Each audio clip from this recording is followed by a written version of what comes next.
The real deal. Uzbek language. Gayr-yahudiylar Yuhanna 4:23 da aytilganidek, yuzlab yillar davomida Xudoga ruh va haqiqatda topinishmagan. Unda shunday deyilgan: ammo haqiqiy topinuvchilar Otaga ruh va haqiqatda topinadigan vaqt keladi va hozir ham keladi, chunki Ota unga sajda qilish uchun shundaylarni qidiradi. Haqiqiy topinuvchilar haqiqiy masihiylardir va siz hozir ham emasligingizni tushunishingiz kerak, lekin umid qilamanki, kelajakda bo'lasiz. Gayr-yahudiy masihiylar va ruhan solih imonli avliyolar bilan bir fojia yuz berdi. Ular jismoniy solih bo'lgan boshqa imonlilar tomonidan oldirilgan.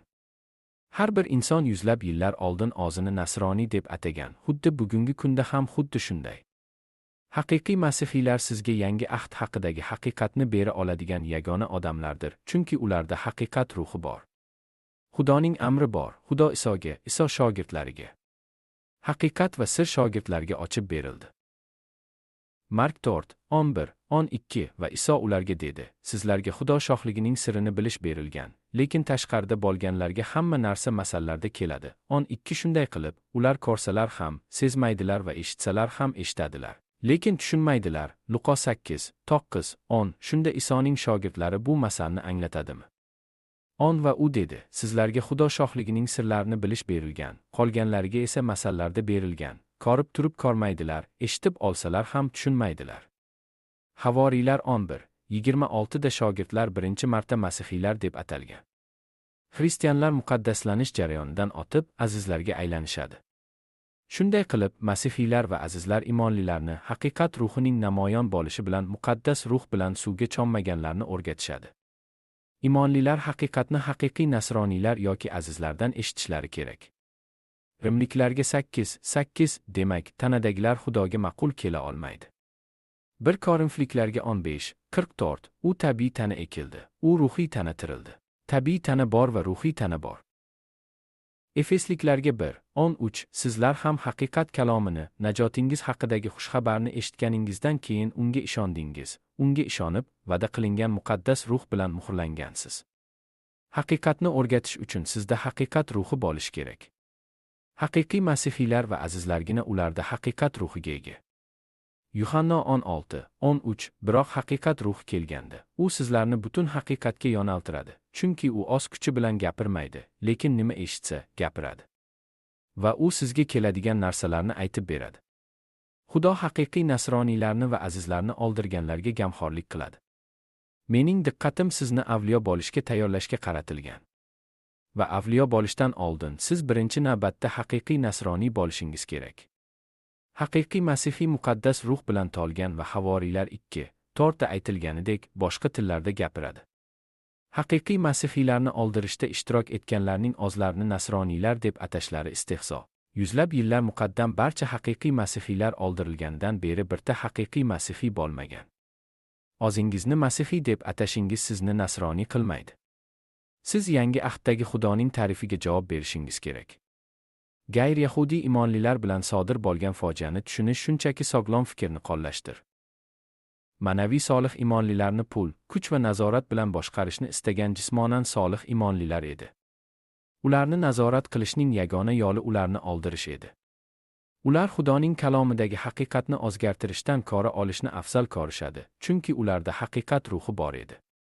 Yuhanna 14:17 Haqiqat ruhi uni dunyo qabul qila olmaydi, chunki u na uni ko'radi va na uni taniydi, lekin siz uni bilasiz, chunki u siz bilan yashaydi va sizda bo'ladi. Keyin imonlilarga ta'sir qilgan nima sodir bo'ldi? Denominatsion. Har kim o'z fikriga asoslanib denominatsiyani boshlashi mumkin. Shuning uchun ko'pchilik dinni fikr deb ataydi.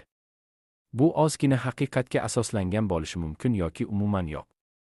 Savol: qanday qilib har qanday konfessiya yuzlab yillar o'tib, haqiqatsiz boshlangan bo'lsa, haqiqatni bilishini qanday kutasiz? Bir mazhab mavjud bo'lganligi sababli, uning yolg'on hikoyalarini an'anaga aylantiradigan darajada o'rgatish uni haqiqatga aylantirmaydi. Matto 28:19-20 masihiylarning ta'rifi ekanligini hech bir mazhab bilmas edimi? Yoki Yuhanna 3:5, Mark 16:16-18, Havoriylar 2:4 yoki hatto Yuhanna 3:16 masihiy nima ekanligini aniqlaydimi? Bu oyatlarning har biri Masihning ruhi, Xudoning ruhi va haqiqat ruhi haqida gapiradi. Inson o'zini qanchalik aqlli deb hisoblasa, u Xudoning kalomidagi ruhiy haqiqatni tushuna olmadi. 1 Korinfliklarga 2:14 Ammo tabiatan inson Xudoning ruhining narsalarini qabul qilmaydi, chunki ular uning uchun ahmoqlikdir. U ularni bila olmaydi, chunki ular ruhan tushuniladi. Jamoat oldida turgan ruhoniy yoki rahbar o'zini nasroniy va jamoat masihiylari deb ataydi. Yangi ahdni bilmaydi va Xudo shohligi nima haqida ekanligini bilmaydi. Nega o'zingizni muqaddas ruh tomonidan suvga cho'mgandan keyin nasroniylar deb atalgan shogirdlar bilan solishtirmaysiz? Havoriylar 11:26 Ularga Iso haqiqatni o'rgatgan, ular Masihning ruhini qabul qilishdi. Yuhanna 20:22 Ular muqaddas ruh bilan suvga cho'mganlarda Xudoning ruhini va haqiqat ruhini oldilar. Havoriylar 2:4 Va siz tillarda gapirishingiz kerak.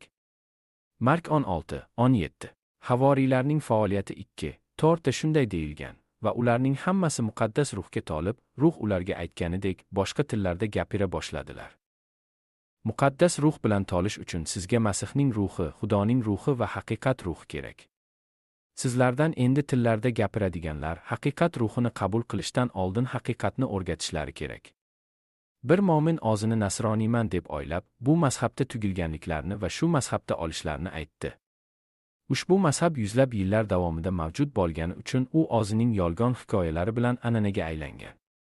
Imonlilar tushunishlari kerakki, siz jismonan olganingizdan so'ng, siz ruhan yashashda davom etasiz. Yuhanna 5:29 Yaxshilik qilganlar hayotning tirilishi uchun, yomonlik qilganlar esa mahkumlik uchun tirilish uchun chiq. Jamoatning maqsadi imonlilarni nasroniy va azizlarga aylantirishdir. Jamoat cherkov rahbarlarini qondirish yoki boy qilish uchun tashkil qilinmagan. Uyg'otmoq. Alloh so'zidagi haqiqatni qalbingizda eshiting va qabul qiling.